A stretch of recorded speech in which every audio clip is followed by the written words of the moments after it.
چاہے ان کا تعلق کسی بھی جماعت سے ہو، کسی بھی ادارے سے ہو، اسلام تو کسی کا نقصان نہیں چاہتا،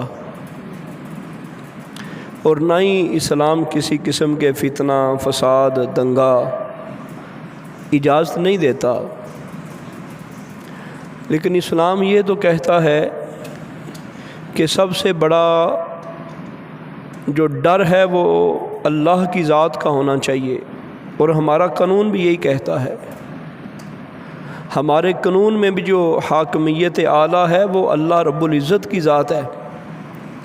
باقی جتنے وزیر، مشیر، صدر ہیں وہ یہ حلف اٹھاتے ہیں، وہ یہ وعدہ کرتے ہیں کہ ہم اللہ پاک کے احکامات اور رسول پاک صلی اللہ علیہ وآلہ وسلم کی تعلیمات اس کے مطابق زندگی بسر کریں گے۔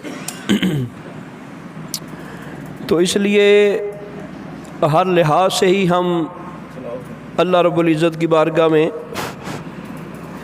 استدعا کرتے ہیں، دعا کرتے ہیں کہ اللہ امن عطا فرمائے، اللہ پاک مشکلیں، مصیبتیں، تکلیفیں، آفتیں، بلائیں دور فرمائے۔ اللہ رب العزت کا قرآن کریم برہان رشید میں یہ فرمان ہے، چلتا ہی نہیں پیا، اتنی چلتا پیا۔ اللہ رب العزت کا یہ مقدس فرمان ہے، ان الذین اجرموا کانوا من الذین آمنوا یضحکون۔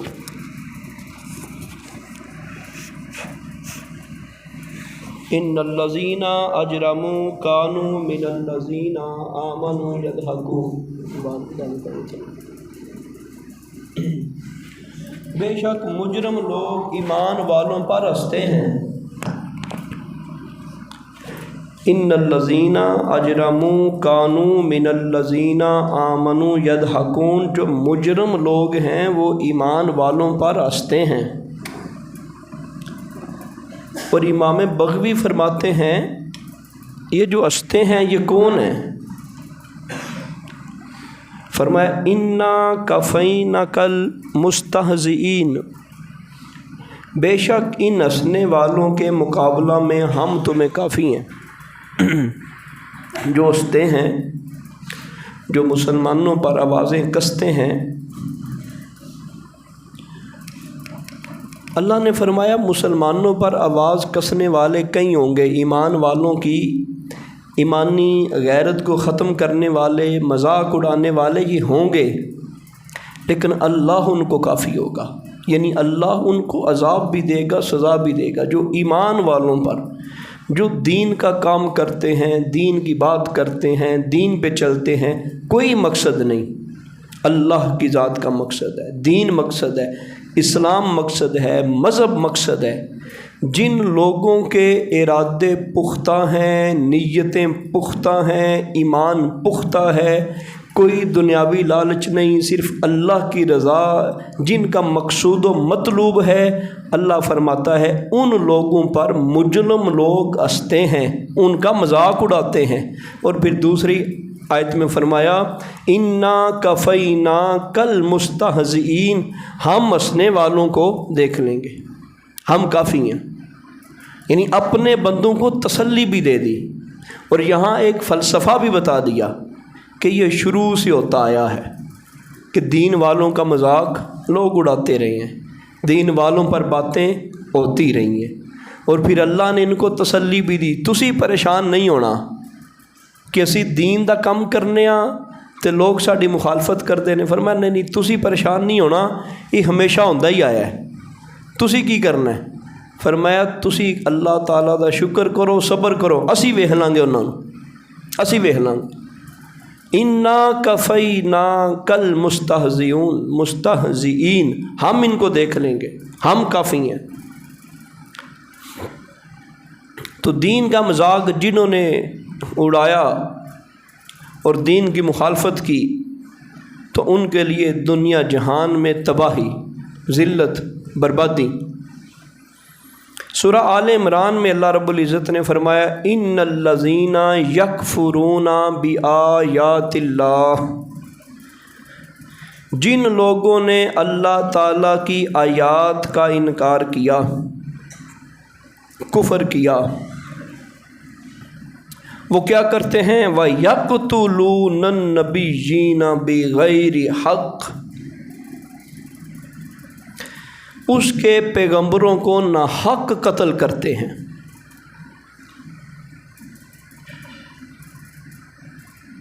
وَيَقْتُلُونَ الَّذِينَ يَأْمُرُونَ بِالْقِسْطِ مِنَ النَّاسِ، اور لوگوں میں سے ان کو بھی قتل کرتے ہیں جو لوگ حق کی بات کرتے ہیں۔ فَبَشِّرْهُمْ بِعَذَابٍ عَلِيمٍ، فرمایا ان لوگوں کو دردناک عذاب کی خوشخبری سنا دی جائے۔ اس آیت مقدسہ میں بھی یہ بات واضح کر دی گئی کہ یہ کافروں کا وتیرہ رہا ہے۔ کافروں کا وہ کیا کرتے؟ اللہ تبارک و تعالیٰ کی آیتوں کا انکار کرتے، انبیاء کو قتل کرتے، اور خالی نبیوں کے قتل تک نہ رہے بلکہ جو حق کے پرچم کو بلند کیے ہوئے تھے ان کو بھی قتل کرتے۔ ہماری کوشش یہی رہے گی ہم کسی طرف اپنی کمنٹ نہ دیں، ہم اپنی کوئی گفتگو نہ رکھیں، ہم جو ہے وہ روایات کو یہاں پڑھ کے سنا دیں۔ آپ سارے سمجھدار ہیں۔ مسند بزار میں یہ حدیث پاک ہے، حضرت ابو عبیدہ ابن الجراح بڑے تگڑے صحابی ہیں، جنگجو صحابی ہیں، جرنیل قسم کے صحابی ہیں، صحابہ میں بھی ایک وکھرا مقام رکھنے والے صحابی ہیں۔ کہتے میں نے عرض کی یا رسول اللہ صلی اللہ علیہ وسلم ای الشہداء اکرم علی اللہ، اللہ کی بارگاہ میں سب سے اعلیٰ شہید کون سا ہے؟ قال، سرکار دو عالم صلی اللہ علیہ وآلہ وسلم نے فرمایا رجل قام، ایسا بندہ جو کھڑا ہو گیا الی امیری جائر، بادشاہ وقت کے سامنے جو ظالم ہے،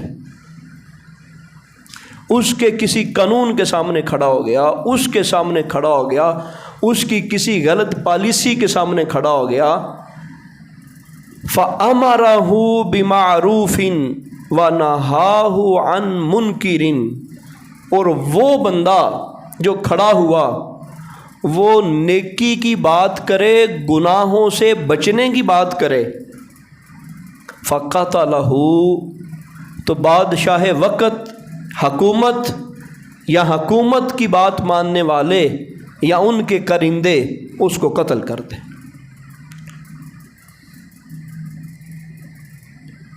یہ رسول پاک صلی اللہ علیہ وسلم نے فرمایا شہیدوں میں سب سے اعلیٰ شہید ہے، شہیدوں میں سب سے اعلیٰ شہید ہے۔ اور پھر پوچھا گیا، قیل، عرض کی گئی، فَأَيُّ النَّاسِ أَشَدُّ عَذَابٍ، یا رسول اللہ لوگوں میں سب سے ڈاڈا عذاب، ساری دنیا کے لوگوں میں سخت عذاب کس کو ہوگا؟ قال، تو رسول پاک صلی اللہ علیہ وآلہ وسلم نے فرمایا رجل قاتل نبیا، ایسا بندہ جس نے کسی نبی کو قتل کیا، او یا قاتل رجل امرہ بمعروف او نہاہ عن منکر، یا ایسے بندے کو قتل کیا جو حق کی آواز بلند کرنے والا ہے، جو دین کی بات کرنے والا ہے، جو مذہب کی بات کرنے والا ہے، جو اسلام اور دینداری کی بات کرنے والا ہے۔ فرمایا سب سے شدید ترین عذاب اس بندے کو ہوگا جنہوں نے نبیوں کو قتل کیا، یا اس کو قتل کیا جس بندے نے نبیوں کے مشن کو چلا لیا، نبیوں والا جس نے کام کیا۔ نبیوں کا کام کیا ہے؟ لوگوں کو دین کی راہ پہ لگانا اور لوگوں کو باطل کی راہ سے دور کرنا۔ کسی بندے نے اس راہ کو اپنی لائن بنا لیا، اپنا مقصد بنا لیا، ایسے بندے کو جو قتل کرے گا فرمایا اس بندے کو بھی شدید ترین عذاب ہوگا۔ ثم قرأ، پھر رسول پاک صلی اللہ علیہ وآلہ وسلم نے قرآن کی آیت پڑھی۔ قرآن کی آیت کیا ہے؟ وَيَقْتُلُونَ النَّبِيِّينَ بِغَيْرِ حق، جس بندے نے انبیاء کو بغیر حق کے قتل کیا۔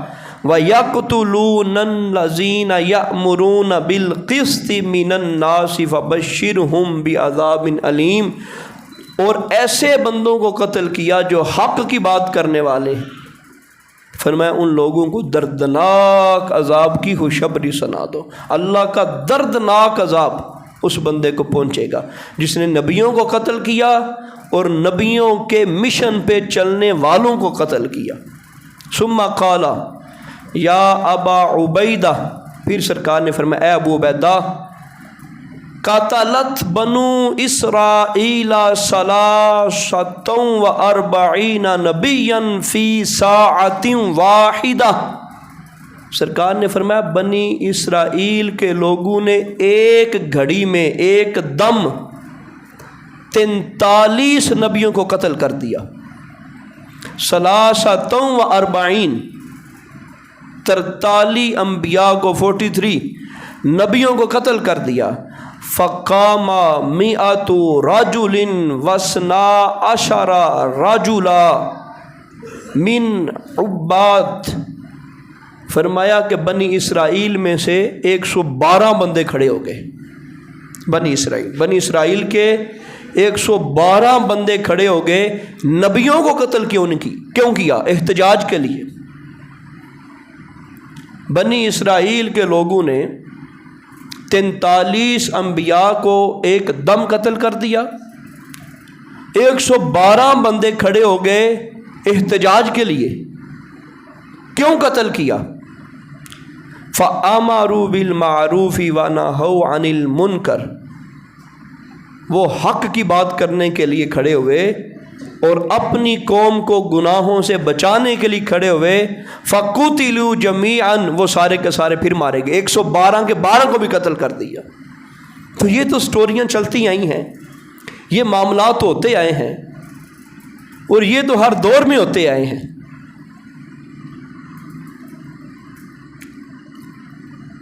صحیح بخاری کی حدیث پاک ہے، عبداللہ بن مسعود فرماتے ہیں قسم النبی قسمن، سرکار دو عالم صلی اللہ علیہ وسلم مال غنیمت، کوئی مال آیا تھا صدقات کا خیرات کا، وہ تقسیم کر رہے تھے۔ فقال رجل، ایک بندہ کھڑا ہو گیا، ان هذه لقسمۃ ما اريد بها وجه اللہ، وہ بندہ کھڑا ہو گیا، وہ کہنے لگا آپ انصاف نہیں کر رہے، آپ یہ جو کام کر رہے ہیں، با صحابہ کو سرکار نے بڑا بڑا نوازا، بڑا بڑا نام دیا، وہ کہنے لگا آپ انصاف کوئی نہیں کر رہے۔ یہ بات اس نے کی، سرکار تقسیم کر رہے تھے، یہ جو بندہ تھا اس نے اپنے کچھ لوگوں کے سامنے بیٹھ کے یہ کہا نبی پاک صلی اللہ علیہ وسلم نے انصاف ہی نہیں کیا۔ یہ بخاری کی حدیث پاک۔ فَأَتَيْتُ النَّبِيَّ، عبداللہ بن مسعود جو اس کے راوی ہیں وہ کہتے ہیں میں سرکار کے پاس آیا، فَأَخْبَرْتُهُ، میں نے کہا یا رسول اللہ وہ بندہ یہ کہہ رہا تھا، یا رسول اللہ وہ فلاں بندہ آپ کے بارے میں یہ بات کر رہا تھا، آپ نے وہ جو 100 اونٹ دیے ہیں وہ بعض بندوں کو بہت زیادہ نوازا ہے، تو یا رسول اللہ وہ کہہ رہا تھا بیلنس نہیں رکھا، ساروں کو برابر نہیں دیا، سرکار جانتے تھے کس کو کتنا دینا ہے، کسی کو تھوڑا دیا کسی کو زیادہ دیا، تو اب یہ نبی پاک صلی اللہ علیہ وسلم کے بارے میں بات کرنے کے لیے کھڑا ہو گیا۔ تو جب یہ صحابہ نے بات سنی تو سرکار تک بات پہنچائی، فغضب، سرکار کو غصہ چڑھ گیا، حتی رأیت الغضب فی وجہہ، وہ غصہ سرکار کے چہرے پہ نظر آنے لگا۔ اچھا وہ غصہ حق پر تھا کہ یار میں اللہ کے حکموں کے سوا کوئی نہیں کرتا اور یہ بندہ میری مخالفت کر رہا ہے، بلکہ بعض حدیثوں میں تو یہ لفظ بھی ملتے ہیں اگر اس روئے زمین پہ میں انصاف نہیں کروں گا تو اور کون انصاف کرے گا، اگر میں انصاف نہیں کروں گا تو کون انصاف کرے گا۔ اور پھر اس کے بعد کیا کیا؟ اس کے بعد فرمایا ثم قال یرحم اللہ موسیٰ، اللہ حضرت موسیٰ پہ رحم فرمائے، قد اوذی باکثر من ھذا فصبر، ہم سے زیادہ ان کو باتیں سننا پڑیں موسیٰ علیہ السلام کو۔ اس بندے نے تو مجھے صرف یہ کہا کہ اللہ کے نبی نے انصاف کوئی نہیں کیا، اس سے بڑی بڑی باتیں موسیٰ علیہ السلام کی قوم نے موسیٰ علیہ السلام کو کی، تو موسیٰ علیہ السلام نے صبر کیا۔ ہماری گفتگو کا خلاصہ اور اس کا جوڑ بھی آپ سمجھتے جائیں۔ پہلی روایت ہم نے یہ بیان کی، جو پہلا حصہ ہے، کہ یہ شروع سے ہوتا آیا ہے کہ مومنین پر لوگ ہنستے رہے، اور اللہ نے فرمایا تمہارا بدلہ میں لوں گا۔ اور دوسرے حصے میں ہم نے یہ سنا کہ دین کی بات کرنے والے کو قتل کر دینا یہ سب سے بڑا جرم ہے، سب سے بڑا قتل، نبیوں کو قتل کرنا یا ان کو قتل کرنا جو دین کی بات کریں۔ اب تیسرے سٹیپ پہ یہ تسلی ہے ان لوگوں کے لیے جو لوگ اللہ کی رضا کے لیے نکلے ہوں۔ بعض کا ہمارے لوگ جو ہیں وہ اللہ کی رضا کے لیے کوئی کام کریں، بات پوری نہ ہو تو دل برداشتہ ہو جاتے ہیں کہ یار میں ساری زندگی عبادتاں کرتا رہا، ساری زندگی نمازاں پڑھتا رہا، ساری زندگی اللہ رب العزت کی بارگاہ میں جھکتا رہا ہوں، میرے اوپر بیماری پھر آ گئی۔ یار وہ لوگ، وہ فلاں رشتہ دار تو مسجد میں بھی نہیں جاتا، وہ تو ہٹا کٹا ہے، وہ تو ٹھیک ہے، وہ سارے مسائل میرے اوپر ہی آنے ہیں۔ تو یہ تسلی ہے کہ یار ہم تو اللہ کی رضا کے لیے نکلے ہیں، یار ہمارے بچے تو اللہ کو راضی کرنے کے لیے نکلے تھے، وہ کیوں مارے گئے؟ شکوہ زبان پہ اللہ کا نہ آئے اور دل برداشتہ نہ ہو کہ نہیں نہیں یار یہ کیا ہو گیا۔ یہاں پہ حدیث صحیح بخاری کی پڑھی کہ باتیں تو رسول پاک صلی اللہ علیہ وسلم کو بھی لوگوں نے کر دی، جن کا اخلاق اعلیٰ، جن کا کردار اعلیٰ، جن کا طریقہ اعلیٰ، جن کی تبلیغ اعلیٰ، جن کا ہر کام ہی اعلیٰ تھا، چھوڑا تو ان کو بھی نہیں ہے۔ اور پھر سرکار کو وقتی طور پہ غصہ بھی آیا، اور وہ غصہ چہرے پہ نظر بھی آیا، لیکن کیا کیا؟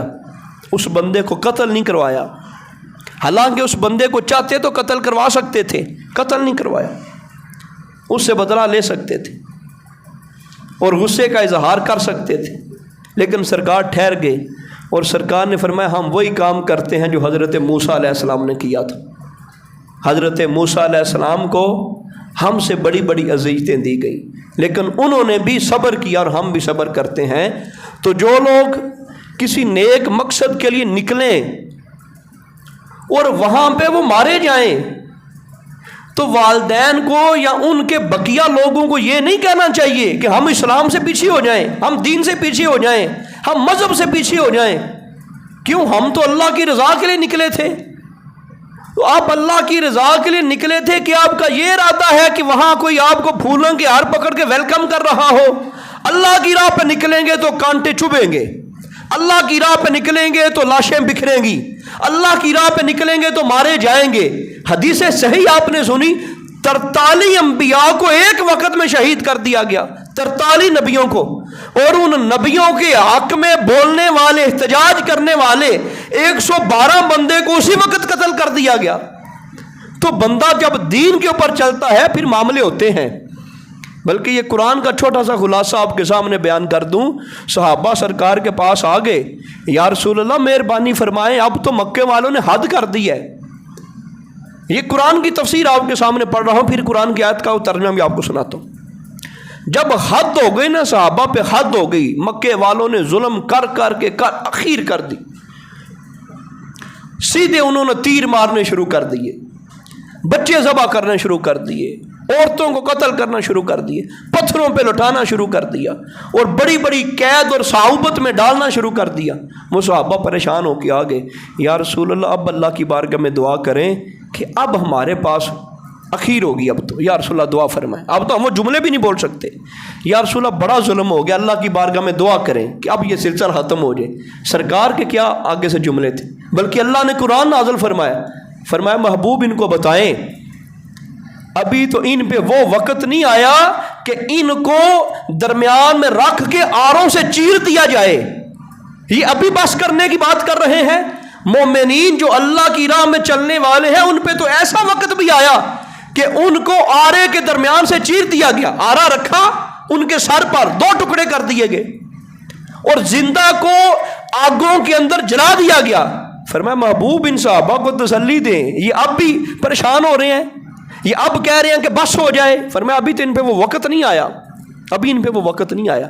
تو دین پہ چلنا اتنا آسان کام کوئی نہیں ہے, اتنا آسان کام کوئی نہیں ہے. تو جس نے دین پہ چلنا ہے پھر اس کو کلیجہ اپنا بڑا کرنا پڑے گا, سینہ اپنا بڑا کرنا پڑے گا. حالات واقعات آتے رہتے ہیں اور پھر بندہ اللہ کی رضا کے لیے کرے کہ میرا رب راضی ہو جائے, میرا رب راضی ہو جائے. تو رسول پاک صلی اللہ علیہ وسلم نے فرمایا کہ اللہ پاک رحم فرمائے کہ جنہوں نے موسیٰ علیہ السلام پر ظلم کیا تو موسیٰ علیہ السلام نے بھی کہا کہ یا اللہ میں صبر کرتا ہوں. اور پھر یہ آیت مقدسہ سورہ احزاب کی ادھر سرکار کا اشارہ تھا, یا ایھا الذین آمنوا لا تکونوا کالذین آذوا موسیٰ, اے ایمان والو ان لوگوں کی طرح نہ بن جاؤ جنہوں نے موسیٰ علیہ السلام کو اذیتیں دی. اب یہ کن کو حکم ہے؟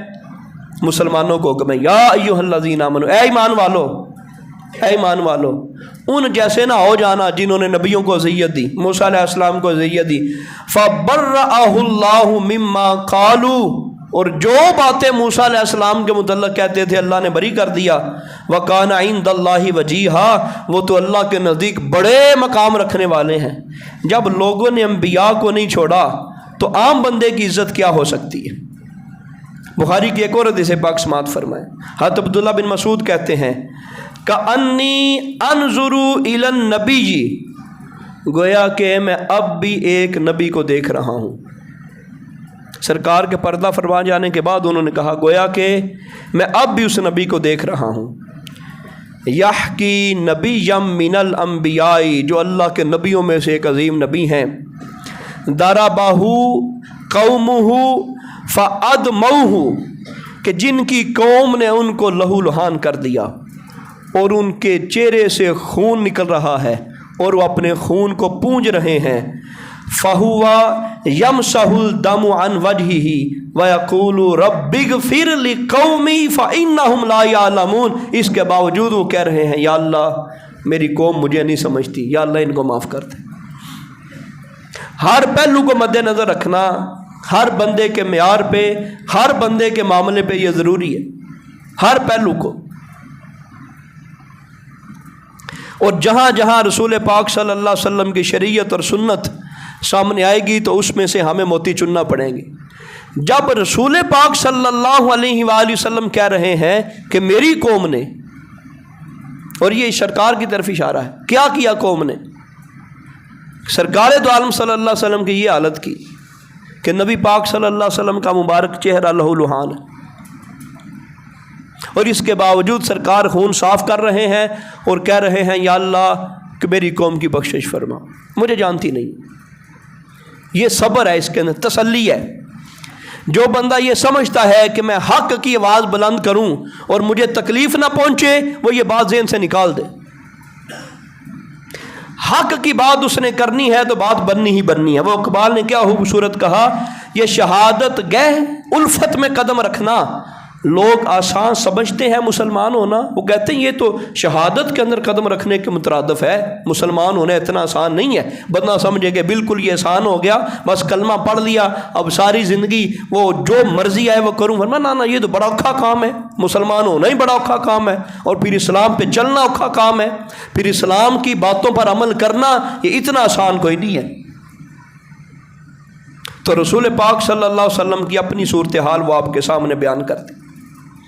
اچھا, ایک تو صورتحال یہ ہے تسلی کی باتیں. ایک اور تصویر کا رخ آپ کے سامنے پیش کر رہا ہوں. رسول پاک صلی اللہ تعالیٰ علیہ وآلہ وسلم کی حدیث پاک سماعت فرمائیں. اس سے پہلے ہم قرآن کی آیت پڑھتے ہیں پھر حدیث سے شرح کریں گے. اس کی سورہ نساء ہے, وَمَن يَقْتُلْ مُؤْمِنًا مُتَعَمِّدًا فَجَزَاؤُهُ جَهَنَّمُ خَالِدًا فِيهَا. جو بندہ کسی مسلمان جان کو ناحق قتل کر دے، جو بندہ بھی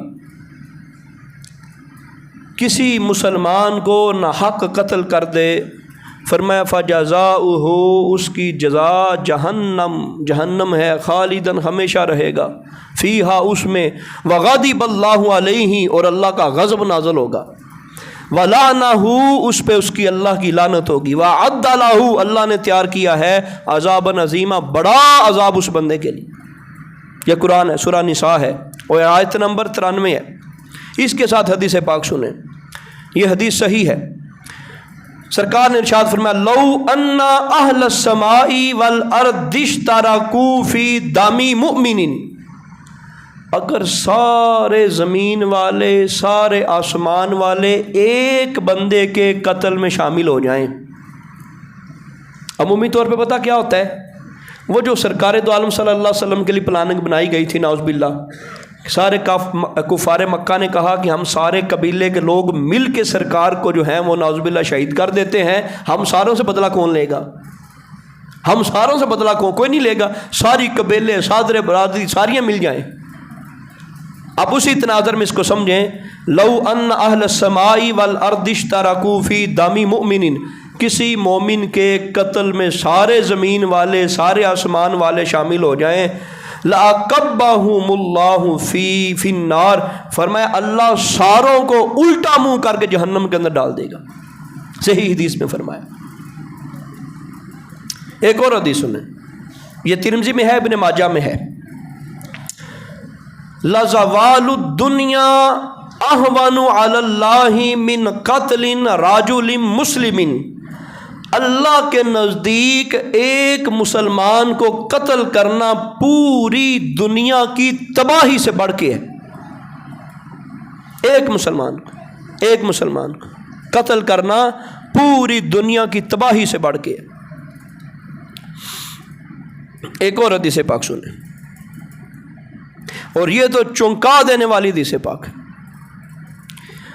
یجیء المقتول بالمقاتل یوم القیامت، سرکار نے فرمایا قیامت کے دن ایک قاتل اور مقتول اللہ کی بارگاہ میں آئیں گے۔ حالت کیا ہوگی؟ ناصیتہ ورأسہ بیدہ واوداجہ تشہب دما، فرمایا کہ قاتل کی پیشانی کے بال اور بقیہ سر مقتول کے ہاتھ میں ہوگا۔ وہ جو قتل ہوا ہے اس نے بال پکڑے ہوں گے قاتل کے، اور اللہ کی بارگاہ میں کہے گا، فرمایا اس کا خون واوداجہ، اس کا خون سرکار نے فرمایا بہہ رہا ہوگا۔ قیامت کے دن آئے گا، جس کو قتل کیا گیا اس کا خون بہہ رہا ہوگا، تو وہ پیشانی کے بالوں سے پکڑ کے کہے گا یا اللہ اس سے پوچھ اس نے مجھے قتل کیوں کیا تھا۔ صحیح حدیث ہے، اور قیامت کے دن اللہ کی بارگاہ میں یقول یا ربی قتلنی، وہ عرض کرے گا اے میرے رب اس نے مجھے قتل کیا، ھذا حتی یدنیہ من العرش، وہ اللہ کے عرش کے سامنے آ جائے گا اور کہے گا یا اللہ اس نے مجھے قتل کیا ہے۔ سل ھذا فیما قتلنی، اے اللہ تو اس سے پوچھ جس نے مجھے کیوں قتل کیا، میرا قصور کیا تھا، میرا جرم کیا تھا، وجہ کیا تھی۔ اب یہ حدیث کے لفظ ہیں، سنن نسائی صحاح ستہ کی حدیث ہے، حالانکہ پہلی بھی ساری حدیثوں کے حوالے میرے پاس موجود ہیں، تو آگے لفظ بڑے سخت ہیں، اس لیے میں آپ کو وہ حدیث کا نمبر بھی بتا رہا ہوں، 3998 سنن نسائی، اور مسند احمد کی 23199 حدیث نمبر ہے، اور حدیث صحیح ہے۔ اللہ پاک اس سے پوچھے گا، وہ کہے گا یا اللہ اس سے پوچھ اس نے مجھے کیوں قتل کیا تھا۔ قتلتہ علی ملک فلان، وہ کہے گا مجھے فلاں میرے بادشاہ نے، میرے افسر نے حکم دیا تھا، میں نے اس لیے قتل کیا، یہ اس کا جرم ہوگا۔ ہم بلا تبصرہ آپ کے سامنے حدیث کو پیش کر رہے ہیں۔ وہ کسی نے کیا خوب کیا کہا تھا، رنگ لائے گی جو محشر میں تو اڑ جائے گا رنگ، یوں نہ کہیے سرخیے خونے قتیلاں کچھ نہیں، جو قتل ہو گئے ان کے خونوں کا کچھ نہیں ہوگا، وہ سرخی سرخی ساری پھیل جائے گی۔ ایک مرتبہ جہاد کے دوران ایک پکی اور جید اور کٹر صحابی، جہاد کے دوران پکے صحابی، سرکار کے بڑے لاڈلے اور قریبی صحابی، وہ جنگ کر رہے تھے، جنگ ہوتی رہی، جنگ ہوتی رہی، جنگ ہوتی رہی۔ کافر جو سامنے تھا اس نے جیسے دیکھا کہ تلوار میرے اوپر آ گئی، اب میں نہیں بچتا، اب میں نہیں بچتا، اس نے پڑھا لا الہ الا اللہ محمد رسول اللہ۔ اس صحابی نے ماری تلوار، اس کی گردن اڑا دی۔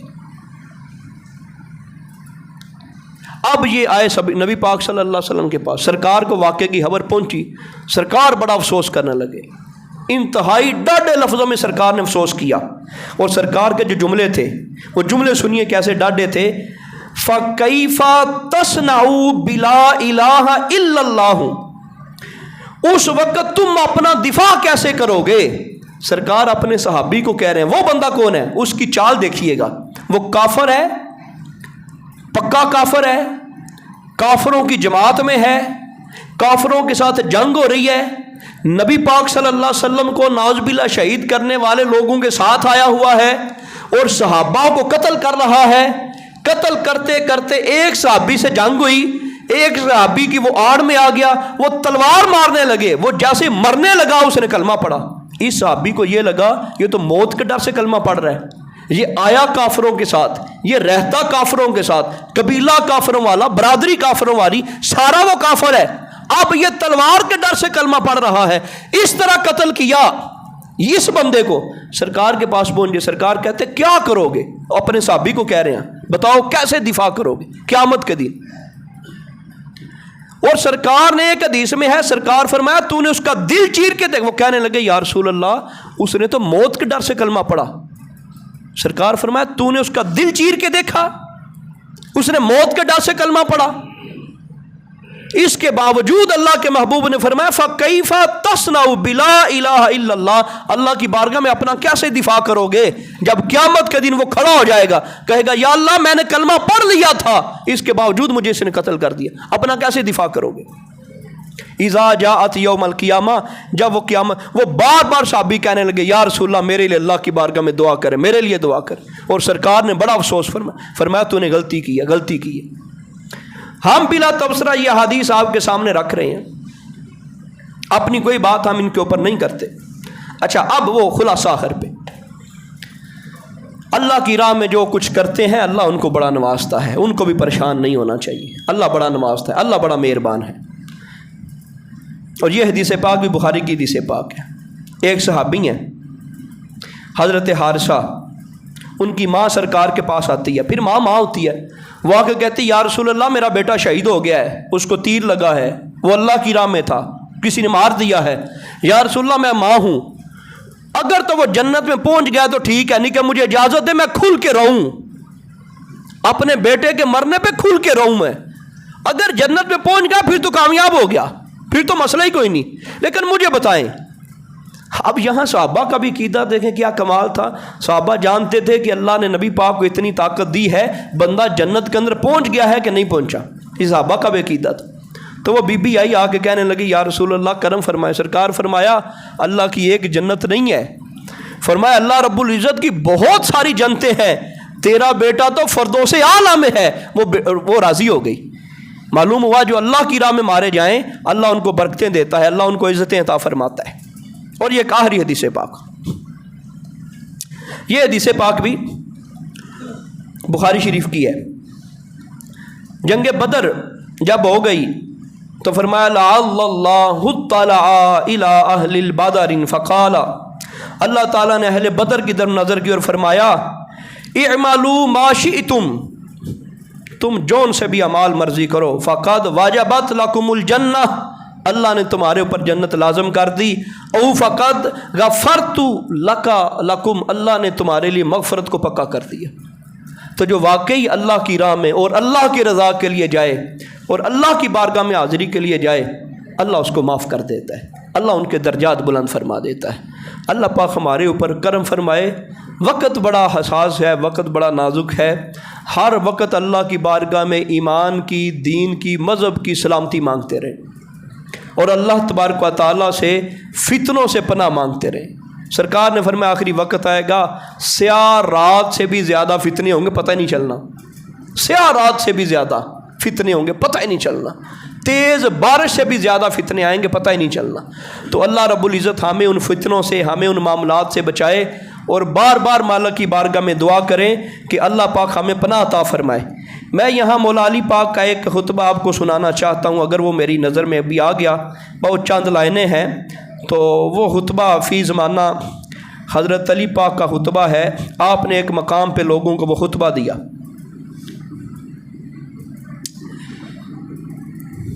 دعا بڑے بڑے مسئلوں کا حل ہے، بڑے بڑے کاموں کا حل ہے، تو جب بندے کو کوئی سمجھ نہ آئے تو بندے کو دعا ضرور کرنی چاہیے مالک کی بارگاہ میں کہ اللہ پاک ہمیں بچا لے، اللہ پاک ہمیں محفوظ فرما لے۔ اچھا جی، یہ خطبہ حضرت علی پاک نے دیا۔ آپ نے فرمایا لوگ فسق و فجور پر بھائی چارہ کر لیں گے، ایک وقت آئے گا لوگ مکمکیا کر لیں گے۔ کس بات پہ؟ فسق و فجور پر، گناہ پر، گناہ پر ایک دوسرے سے مکمکیا کر لیں گے، بھائی چارہ کر لیں گے گناہ پر، ایک وقت آئے گا، حضرت علی پاک فرمایا، اور دین کے معاملات میں پھوٹ پڑ جائے گی، وہ دین کے معاملات میں کوئی پختہ نہیں ہوگا، جھوٹ کے معاملے میں یارانہ ہوگا، جو جتنا زیادہ جھوٹ بولتا ہے لوگ اس کے زیادہ یار بنیں گے۔ جب ایسا ہو جائے گا تو اولاد والدین کے لیے آنکھوں کی ٹھنڈک کی بجائے غیظ و غضب کی علامت بن جائے گی۔ سب سے زیادہ دکھ نقصان اس وقت باپ کو اپنی اولاد سے پہنچے گا، اور کسی سب سے زیادہ تکلیف، فرمایا یہ آنکھوں کی ٹھنڈک نہیں بنے گی، یہ غیظ و غضب کا ذریعہ بنے گی۔ بارشیں کثرت سے آئیں گی، ہر طرف پانی ہی پانی نظر آئے گا، سیلاب زیادہ ہوں گے۔ کیا وہ وقت نہیں آیا؟ کیا ہم اپنی آنکھوں سب کچھ نہیں دیکھ رہے؟ شرافت اور شریف لوگوں کی کمی ہو جائے گی۔ اس زمانے کے لوگ بھیڑیوں کی طرح ہوں گے، زبانیں میٹھی ہوں گی، دل سخت ہوں گے۔ حکمران درندے ہوں گے، لوگوں کو ماریں گے، جسمانی اور معاشی قتل کریں گے۔ متوسط طبقے کے لوگ زیادہ کھانے پینے کے شوقین ہو جائیں گے، غریب اور فقراء بھوک سے مر جائیں گے۔ سچ اور سچائی غارت ہو جائے گی، جھوٹ پھیلا دیا جائے گا۔ انسانیت کے ساتھ محبت صرف زبانی ہوگی، لوگ قلبی طور پر ایک دوسرے سے دور ہو جائیں گے۔ نسب کا معیار گناہ پر ہوگا، عفت پاک دامنی یہ بڑی عجیب سمجھی جائے گی۔ تو یہ حضرت علی پاک کا قول ہے۔ اللہ پاک ہمارے اوپر رحم و کرم فرمائے۔ یقیناً یہ وقت ہم دیکھ رہے ہیں اور یہ بڑا ڈاڈا وقت ہے، اللہ سے پناہ مانگے، اور ضرور ضرور اللہ کی بارگاہ میں دعا کریں، یا اللہ ہمیں حق کے ساتھ کھڑا ہونے کی توفیق عطا فرما، چاہے ہم شہید بھی ہو جائیں، اللہ پاک عمل کی توفیق عطا فرما۔